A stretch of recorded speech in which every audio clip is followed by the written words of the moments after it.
Some books have a way of sticking with you, but these do more. They're said to leave scars. They haunt you. From Chuck Palahniuk's guts to the depraved horrors of the 120 Days of Sodom, these stories go beyond shocking. These are disturbing books that drive people insane after reading. Well, this one's pretty infamous. Guts. Guts is a short story by Chuck Palahniuk, an American author most famous for Fight Club, but oh boy, this short story, there are actually 3 stories in it, all having to do with mishaps while pleasuring oneself, and each getting progressively more gruesome before the final story where a guy places his rear end on the intake valve at the bottom of his home swimming pool, and I'll just say stuff from his insides gets tangled up in there, and being that he's now stuck at the bottom of the pool, he's gotta break free, or rather chew free. It makes me squirm just describing it, and I am describing it in the most YouTube guideline friendly way possible. People have talked about how they've retched while reading this story, even fainting. I remember reading this short way back in the 9th grade. A girl a couple years older than me told me to read it.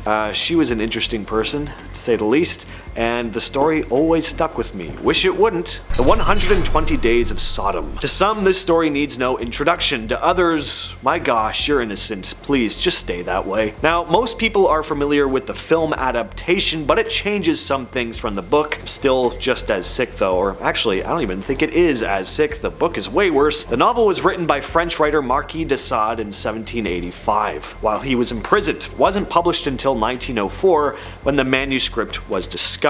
Now, how in the hell do I describe this book?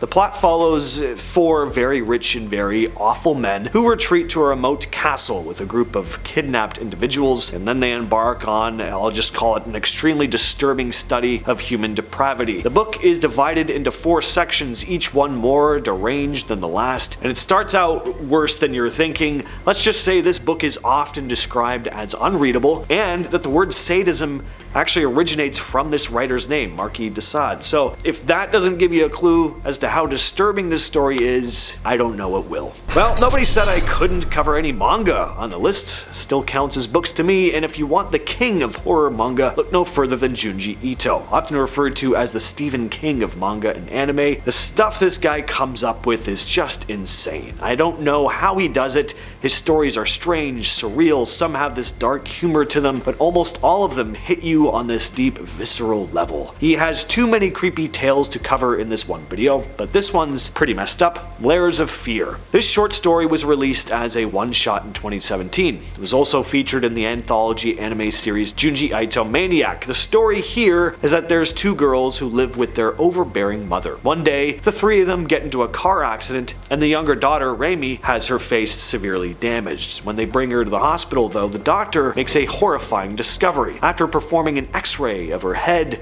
to check for injuries, they realize that Remy is made entirely of skin. It's just layer upon layer, similar to a tree. The new layers just continue to grow over the old ones. She has no brain, no bones, and sure enough, where she lost half her face in the accident, it reveals this younger version underneath. Well, this is already awful, but to make matters worse, Remy's mother wants her daughter to be young again. You could see where this is going. I won't give the ending away, but there's some peeling involved. And here's another creepy one, The Den of the Sleep Demon. Featured in the 10th volume of the Horror World of Junji Ito collection, we start off this story with an author named Yuji, who's sitting at a restaurant with his friend Mari. She tells him that he looks haggard, and Yuji reveals that, well, he hasn't slept in 3 days because there's an entity, another version of himself, in his dreams that's trying to break out into the real world. Every time he's tried to fall asleep, this entity has tried pulling Yuji into the dream world in order to replace him in the waking world. So Yuji's been keeping himself awake in order to ward it off. Yuji asks Mari to watch him sleep, and if anything funny happens, to wake him up immediately. Definitely some heavy Nightmare on Elm Street vibes going on here, which I absolutely love. American Psycho is one of the most infamous movies ever made. We all know it.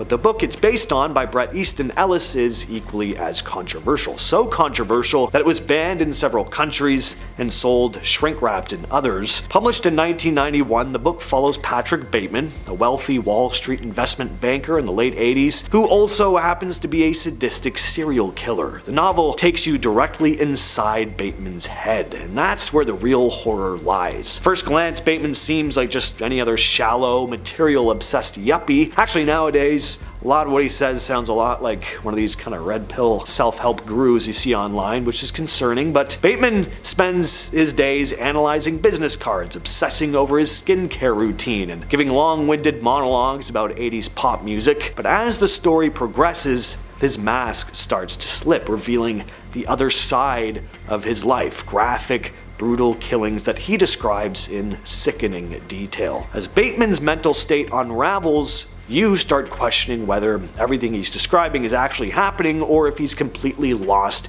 in his own mind. When it was first released, American Psycho caused a lot of outrage. Some critics just called it worthless garbage, others defended it as a dark satire of consumer culture. Either way, it did cement its place as one of the most disturbing books ever written. The Grand Grimoire is often called the most dangerous book in the world because, according to legend, it doesn't just describe dark magic, it contains it. Supposedly written in the 16th century by someone possessed by the devil, this grimoire is said to hold instructions on how to summon demons, make pacts with them, and even control Lucifer himself. The book is split into sections, with the most infamous part being the Sanctum Regnum, which details a ritual for summoning Satan's right-hand man. The instructions are detailed, of course, involving sacrifice and a whole lot of things that would make a priest faint on sight. Now, unlike some grimoires that are more about herbal remedies and star magic nonsense, the Grand Grimoire is just packed full of demons. Some versions supposedly contain passages so dangerous that even the Vatican has a copy locked away in its archives, just to keep it out of the wrong hands. Now, whether or not that's true, the book does have quite a reputation. It may not be as freaky to us today, but just imagining yourself back in the day reading something like this or hearing about it must have been terrifying. Modern versions of the Grand Grimoire do exist, but similar to the Necronomicon, they're not really the real thing. Exquisite Corpse by Poppy Z. Brite. Published in 1996, this is a horror novel that dives deep into the minds of two serial killers whose paths cross in New Orleans. And let's just say, if you thought Silence of the Lambs was intense, this one cranks things up way past that. The story follows Andrew Compton, a British serial killer who fakes his own death to escape prison. And then there's Jay Barron, a charismatic but equally dangerous predator living in the French Quarter. He's based on Jeffrey Dahmer. That's all you need to know about him. When these two meet, it's like a match made in the worst possible version of heaven. They bond over their shared interests, which involve pushing their victims to their absolute limits and eating them. And when an innocent young man named Tran gets involved with the two, things get incredibly dark. What makes Exquisite Corpse so disturbing isn't just the graphic content, which is extremely graphic, but how deeply it gets inside the heads of its characters. You're not just reading about their actions, you're seeing the world through their perspectives, and their perspectives you just don't want to see. It really sticks with the reader. It's that uncomfortable feeling of being trapped in their thoughts, like you're way too close to something you shouldn't be understanding. Suffice to say, the book was controversial when it was released. Some called it an extreme horror masterpiece, others said it was just too much even for the genre. Either way though, it has a cult following and is one of the most infamous horror novels out there. Next is a book that the Irish Times called a work of unparalleled depravity, The Wasp Factory by Iain Banks. Iain Banks was a Scottish author who's mostly known for writing science fiction, but The Wasp Factory is what really kicked off his career, and it is not science fiction, let me tell you. Side note, if you're an animal lover, you'll probably want to stay away from this one. Published in 1984, it's a psychological horror novel that dives deep into the disturbed mind of its protagonist, Frank Caldham, a teenage boy living in an isolated Scottish island. From the start, Frank makes it clear that he's not like the other kids. He has a history of violence, ritualistic, calculated acts that he fully believes have meaning, and he's never been the same since his dangly bits were bitten off by a dog. The title comes from one of Frank's personal inventions. He's built a contraption called the Wasp Factory, where he places live wasps and then watches as they meet different fates, each one in his mind predicting the future. Throughout the book, he recounts past events, including the deaths of 3 people he was responsible for, all before he even hit his teenage years. I won't give the ending away because yikes, but this is not a book for the faint of heart. When it was first published, critics were horrified, but some also saw it as a disturbing but brilliant piece of fiction. Either way, it leaves an impact. If you want a story that perfectly encapsulates the dread of descending into madness, The Yellow Wallpaper by Charlotte Perkins Gilman is well worth a read. When I read the ending, I actually said out loud, whoa. This one just gets into your bones the way any good psychological horror should. It's a short story that was published in the New England magazine in 1892. It's told in the form of a diary written by a woman who is suffering from what seems to be postpartum depression. Her husband, a physician, insists that she be confined in a secluded room in a house that they've rented for the summer. The room where she stays has this old, ugly yellow wallpaper, which she finds incredibly off-putting. Now, at first she focuses on how irritating the pattern is, but as the story progresses, she starts getting more and more fixated on it. She becomes obsessed with its strange, disturbing design and is then convinced that there's something alive in it. A woman trapped inside the wallpaper, creeping along on all fours at night, struggling to break free. Spoiler warning here. But in the end, the husband enters the room to find his wife on all fours, circling the room up against the wall, having essentially become the woman in the wallpaper. The story is often interpreted as a critique of how women were treated in the late 19th century, particularly when it came to mental health. It's this really chilling look at the impact of isolation and how neglecting mental health can push someone to the absolute edge. The Girl Next Door by Jack Ketchum is widely regarded as one of the most disturbing horror novels ever written, mainly because it's inspired by a real case. The book follows a boy named David who lives in this quiet suburban neighborhood in the 1950s. He befriends 2 sisters, Meg and Susan, who move in with their aunt Ruth. Now, Ruth has 3 sons. Ruth is a pretty nasty parent from the start, and the apples don't fall far from the tree, but things only get worse. Ruth slowly begins to mistreat Meg, and things escalate in ways that are difficult to read and describe. She manipulates her sons and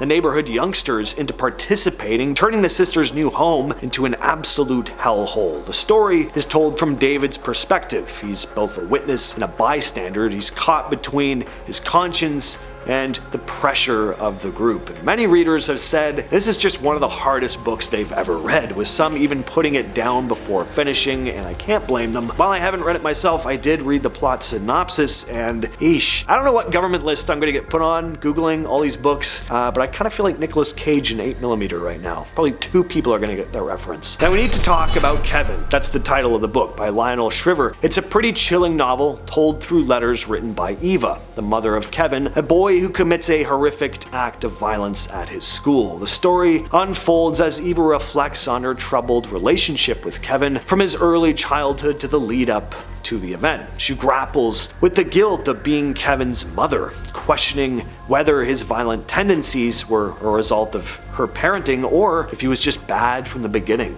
a bad seed. It's a very unsettling read, and the film adaptation is pretty gut-wrenching too. Amazing performance by Tilda Swinton, as if she's ever churned out a bad one. Anyway, with all that said, I've been your host James, and I'll catch you, yes you specifically, in the next video.